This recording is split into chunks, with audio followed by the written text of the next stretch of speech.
बिस्मिल्लाहिर्रहमानिर्रहीम। अस्सलाम वालेकुम नाज़रीन, आप देख रहे हैं अमान टीवी यूट्यूब चैनल। खबर शामिल करने से पहले गुजारिश है कि मेरे चैनल को सब्सक्राइब कर लें, वीडियो को लाइक करें, बेल आइकन को प्रेस करें ताकि हर नई आने वाली खबर का नोटिफिकेशन बर वक्त आप तक पहुँच सके। नाज़रीन, गुज़श्ता दिनों साबिक वज़ीर मुमलिकत, साबिक MNA हल्का NA 106 जो कि मौजूदा हल्का NA 70 है, इस हल्का से मुस्लिम लीग नून के रहनुमा साबिक MNA चौधरी जाफर इकबाल का एक बयान सामने आया।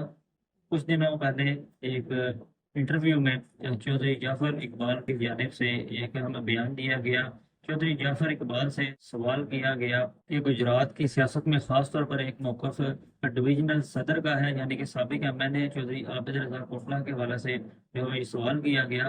गुज़श्ता दिनों उन्होंने काफ़ी बयानात दिए। उनका मौक़िफ़ है कि वो हकदार नहीं है हल्के की नुमाइंदगी करने के, और वो इलेक्शन नहीं जीते, उनकी जगह PTI को वोट मिले हैं और PTI जीती है। और दूसरी जानिब आपकी पार्टी का मौक़िफ़ है और वो ये है कि कैबिनेट में उनके लोग भी मौजूद हैं और तकरीबन गुजरात की सारी सीटें उनके पास हैं। तो आप किस मौक़िफ़ के साथ हैं, ये सवाल किया गया चौधरी जाफर इकबाल से, जिस पर उनका कहना था कि मैं अपनी जमात के मौक़िफ़ के साथ हूँ, और फिर अगर मैं इख्तलाफ करूँ भी अपनी सियासत को बचाने के लिए या अपने कारकुन को वक्ती तौर पर किसी ट्रक की बत्ती के पीछे लगाने के लिए, तो इससे मियां नवाज शरीफ का मौक़िफ़ तो नहीं बदलेगा, इससे पार्टी का मौक़िफ़ तो नहीं बदलेगा, तो इससे ये तो नहीं होगा कि वो कैबिनेट के मेंबर ही नहीं रहेंगे। ये कहना था चौधरी जाफर इकबाल का, जो कि गुजरात से ताल्लुक़ रखते हैं, मुस्लिम लीग नून से ताल्लुक़ रखते हैं और साबिक़ वज़ीर मुमलिकत भी रह चुके हैं पोर्ट एंड शिपिंग के, और हल्का NA 106 से